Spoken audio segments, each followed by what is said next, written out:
This video is going to be quite a bit of talking, guys. This is just going to be a talking video. The next one will be one of us actually working on the car and getting some progress. So I do apologize if you're going to be watching this and wondering if we're going to be working on the car. Today is solely just for information and letting you know what it took to get this thing to be all-wheel drive and going over all the fine details. Since it looks like you guys would rather see builds broke down more than just sharing them. I saw that on our last video of the K-Swap STI, which I will do a breakdown video at a later date for you guys.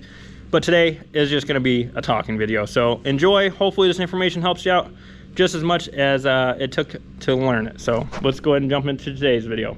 Welcome back, guys, and I am super excited to be doing this video today. Those of you who've been following along, you guys are going to be excited for what is in front of me right now. So here we are. Here is my 2008 Mugen Civic SI that is all-wheel drive. And we started this project. It was supposed to be a very simple 500 wheel front wheel drive setup, and then with beginning it as per usual, things escalate into what they are today. Not a whole lot has been done on these for all-wheel drive, so I chose to be very transparent with you guys, show you exactly the process and step by step, as you've seen through our videos, on what it takes to make your 8th or 9th gen Civic Si all-wheel drive. Now, a lot of this information is relatable for the newer platform, even past this car. If you guys take a look, obviously at Devins all-wheel drive Civic Type R, I'll link the video down below. You can see that a lot of this resembles that as we get into the newer chassis of the Civics and how they have the subframes underneath and how they're built. Very similar. Obviously there's different things, but very similar. So today I am going to be walking you through on here because it is 100% back from fabrication. This car is 100% all-wheel drive and into a point where it can be functional. Now keep in mind, it's been at fabrication and a lot of stuff is for mock-up. That means it is not a running and driving car yet, but it will be very soon. So here we have it, guys. I'm just going to do a quick overview for those of you that are just tuning in and checking in to see what it takes to make your 8th gen all-wheel drive. Now keep in mind, this one does have a K24. You could definitely do this with the standard K20 that comes in your car. We are utilizing a JDM CRV all-wheel drive transmission in here. This one in particular is a 6-speed because I wanted to retain having the 6-speed transmission in this. My main goal for this car was to keep it a street car, guys, so keep that in mind. You know, this is something I want to drive and enjoy. With that being, you know, take it on road trips or whatnot, whatever it might be, having a 6th gear is nice. So that's what I have here. Now I have a lot of upgrades for this transmission. I will be going over it in a later video, but right now it does have a CRV transmission. We have a K24A, which is comparable to a TSX engine in here right now. Its motor is over here, but this is what we use for mock-up. I have a Precision 6466, and it is mated to a full one-off turbo kit from Strayed Fabrication, who made all this all-wheel drive a real thing and possible. So they made the whole turbo kit for it. As you can see here, we have a Garrett core with Strayed Fabrication that built to the car. This is a 4.5-inch 1,000 horsepower core, obviously more than capable of what we're having intentions of doing with the car. I did keep it a standard dual side intercooler, I should say one on each side instead of being dual side. That was definitely one of the things that came up on this car that is very tough with the space restraints. Now keep in mind, like I said, I do want this to be a street car, and with that being a street car, meaning it retains AC, power steering, you know, the cruise control, all the amenities that you normally would have, makes it really tough when trying to put a big intercooler on these cars. There's already not that much room up there, and especially not a lot of room for intercooler piping when we're talking about running it through on the other side where we have an AC compressor and a water pump being over there. So makes it pretty tough. What you'll see here, obviously, like I said, we have two sides, not dual sides on one side of it. This intercooler pipe comes across, runs up. I am doing an ABS delete on this car, so you will see the lines are just sitting here. Those will be gone. Intercooler pipe comes up. It has a nice bushing that mounts it to the frame there. We obviously have a coupler down there because this is all going to have movement in it. Runs underneath the intake manifold and over to the turbocharger. We do have a nice, beautiful intake setup here built up. Keep our nice precision turbo safe. I'm going to pull it off just so I can show you guys a little bit more in here. Pull this guy out of here. One thing you'll notice is I moved over to stainless piping a while back, and the reason for doing stainless intercooler piping was to have them grind off the welds, and then later on we powder coat it. Makes it look seamless. You can't see a bunch of welds on your powder coated piece of pipe. Then as time went on, I really did like the look of the stainless being actually welded. So it looks phenomenal. I may end up leaving it like this. I think it's a really good contrast in the bay. Obviously we have some dirty pieces that are gonna be getting cleaned up, but once we're all finished up, it will be a really good contrast.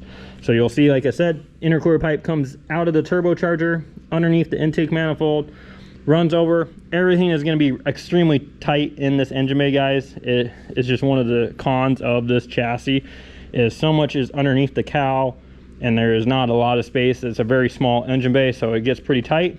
We have our throttle body obviously coming off this way, comes down, wraps around. You'll notice I put the blow valve down here in the fender, and our intake air temp is going to be right there as well. I did do a Rife sensor, which is supposed to be the fastest one on the market for intake temp, because obviously this isn't right before the throttle body, but our airflow should be changed right here, not changing so much here to the throttle body. I put the blow valve down here to have more room up here, because getting this pipe out and having a blow valve here would definitely make things tough. I'm trying to make it easy to be serviced. And when I say easy, as easy as I can. This car is no doubt not the most fun to work on when it comes to putting a turbo kit on it and whatnot. So that gives you a quick rundown on the turbo kit side of things. We do have a K-Tune 72 mil throttle body here. This is before me deciding to do a Motec in this car. I could have chose just a standard Bosch. At this time when I had bought this piece, I was just going to run the K-Pro, or sorry, I should say Flash Pro. But now later on, I have chose to go Motec with this car to have a proper engine management system that gives me a lot of room for growth, sensors, and safeties. It is definitely the right move. That's what we'll be using in this car, is a Motec M150 with an adapter harness from JD Tuning. Phenomenal, guys. If you can afford to put a standalone in the car, it has a lot of benefits that come with it that do pay you back for what you spend. When I say pay you back, the safeties that could save you an engine is what will pay you back over time. You know, let's say you have fuel pressure drop, you could have a safety that'll limit the car or throw a light letting you know your fuel pressure dropped, save you from destroying your brand new thousands of dollars of an engine. Definitely is well worth the investment. So again, go back over this. Now I know I'm jumping around. K-Tune throttle body. We have a Gato intake manifold, 8 injector manifold. This is what really pushed me to go with the Motec, because this was all that was available. And having obviously 8 injectors, I could run 4 only, but there's been some things on the good old interwebs that talk about running only 4 injectors on an 8 injector manifold and having issues. I'm just gonna do it right. That's why I bought the Motec. Run 4 1050s and then 4 1700s. I'm gonna have it switch over pretty quick from the 1050s to the 1700s, which should eliminate any of those issues that some have talked about, because you'll see 1 injector, 2 injector, and that one valve will get fuel and one won't, is what I've seen posted around. So we'll get over that in a whole nother video. This one I don't want to draw out super long for you guys. I just want to go over what is here. We will be jumping underneath the car to show the all-wheel drive in just a short moment here. We have a custom turbo manifold on it. Like I said, Precision 6466 next gen. This may look like a larger turbocharger to you. That is because this has an H cover option, which is a 3-inch outlet, and I kept all the intercooler piping 3-inch. I have a Turbo Smart 60 mil wastegate way in the back there, and then obviously we have our standard 3-inch downpipe with a flex joint. I'm gonna throw the car up in the air, show you guys all the goodies and what is involved to do all-wheel drive in the 8th gen. I've showed bits and pieces, but I'm gonna show you guys the finished product now.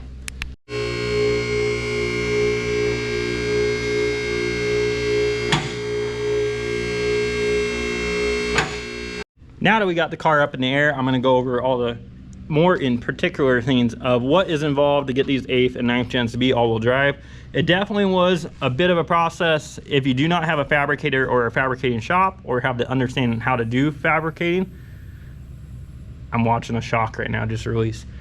If you do not have a shop around you that is capable of doing it, or you're not able to do it yourself, then it may not be a project that is for you, because it is laborsome in fabrication to be able to get this done.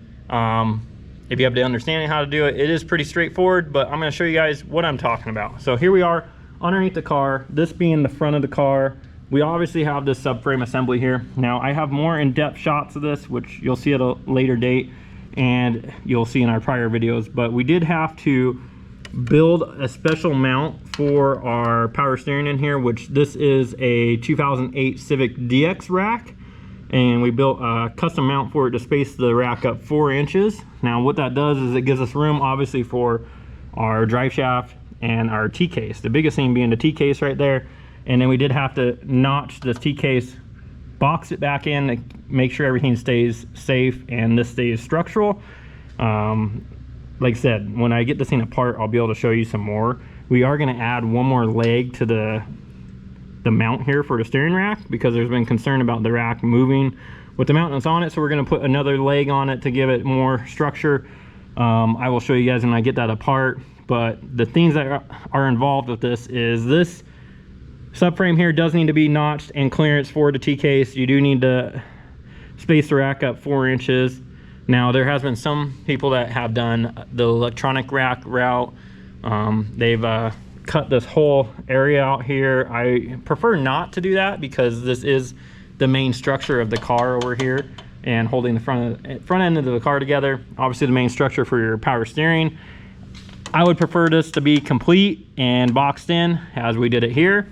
Now, one thing I had mentioned before, there's going to be different ways to do this, as with anything in life. So take it how you want. You know, if you want to do it to your way, if you want to cut this all the way out, go ahead and do that. That's up to you. Like I said, for me, I just felt more comfortable leaving this complete here and boxing it in. As you can see, I definitely is what I believe is the right way to do it.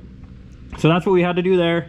And then moving over to the drive shaft, you'll see that comes in. This is not mounted right now. I actually changed this because I had the right upgraded 1310 flange, which is right here. You'll see a Wago Van viscous, Wago Van drive shaft, and you'll see the end of it here has been modified. This has a 1310, and this has a piece that directly bolts to your CRV transmission. So that I need to order because I ended up switching that drive shaft out for another one. This one that's in here right now is actually an uncut Wago Van, so nothing's been modified. That one had to be shortened about 3 inches for my all-wheel drive EK you see in the background. So the reason for switching from that drive shaft to this one, being an untouched, uncut Wago Van one, was because this actually fits in here without any modification. So from an 88 to 91 Wago Van, OEM drive shaft, OEM viscous, mounted up to the T-case up there, and back here, there is no modification needed for your 8th gen chassis. It is the perfect length for the car, which blows my mind that that's even a reality. So it is very cool. With that though, I do need to change this flange so that it can bolt up to the T-case, because the Wago Van one does not. They do make some spacers. If you really didn't want to upgrade the joints, you could just buy the spacer from Speed Factory that adapts it, and you can bolt it right up. Moving back, I have the S1 mounts and S1 carrier bearings, S1 mounts here for the chassis. And that leads me to the next steps of this build. I do want to give S1 a big shout out. They came on as a sponsor and were willing to work with me on this project. Some of the parts that they have here that you're seeing are not fully released at the time, and they were going through some of that, which now with us getting parts and showing them, you know, what fits and what needs to be modified, they're releasing those parts and you guys will begin getting them. So big shout out to S1. As you'll see here, I have their all-wheel drive kit for the 8th gen, which is now available on their website. If you look down in the description, what that involves is you get a nice, beautiful mounting plate for your rear diff, whether it be Wago Van or CRV. It comes with casted hubs, which I really do like the fact that these are a one-piece, stronger version of the OEM cast. They are thicker actually down on the joints down here. It definitely makes it really nice. I'm gonna try to get my light out here for you guys. Really nice for that. I like that they were one piece casted. And then it comes with the mount, which you'll see up there, that you will have to weld in. Now, one thing you're gonna see and stands out on my car is the spacers right here. So I did space the rear diff down 2 inches, and you'll see we modified the S1 mount, lowered the differential 2 inches. Now, the reason for that was gonna be for a couple things.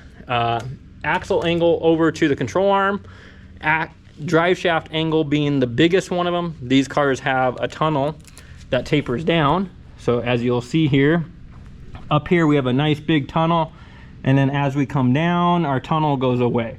So if we were to have left this up the 2 inches, this on the tunnel would 100% have to be cut out and remade and modified, whereas lowering the differential 2 inches not only gave me more room by this camber arm over here, as you can see right here, gave me more room there, but it gave me the room that we needed for the drive shaft to be able to fit.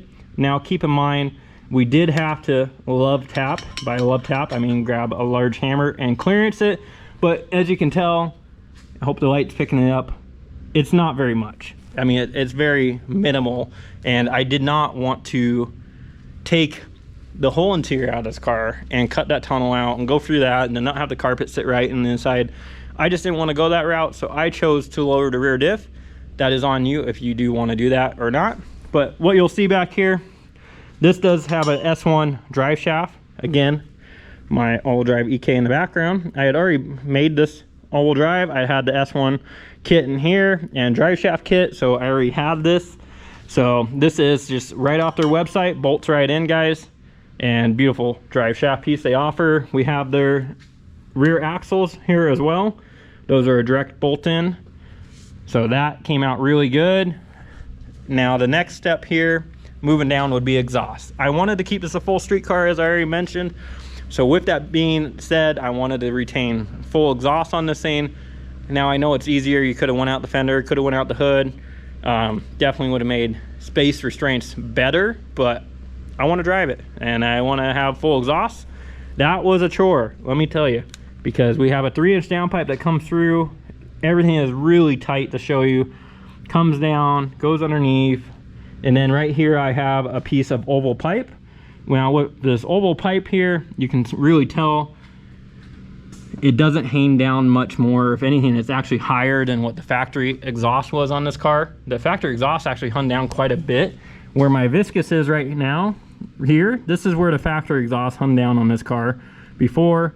And with that being said, the only thing really hanging lower underneath the car is the space of this mount right here, because we did have to lower the viscous to be able to get a better drive shaft angle and to get the drive shaft to clear. So we did add a spacer here, and then having this mount here. This is the only thing hanging underneath the car, and that's about 1.25 inches if I remember right. So barely anything. I don't plan on lowering this car or slamming it, so not a big deal for me. I do maybe come down maybe 1 inch, which I'll show you guys at a later time, the ground clearance on the car. I'm really happy of how this oval exhaust came out underneath the car. And you take a side profile, I know the lift is kind of blocking it. It really is tucked up nice. We have these really nice mounts on here, 2 bushings, so they are rubber bushings. I found that one out at a earlier date when I had my all-wheel drive EM1, a black one with a B series setup, and I didn't put the bushings in there.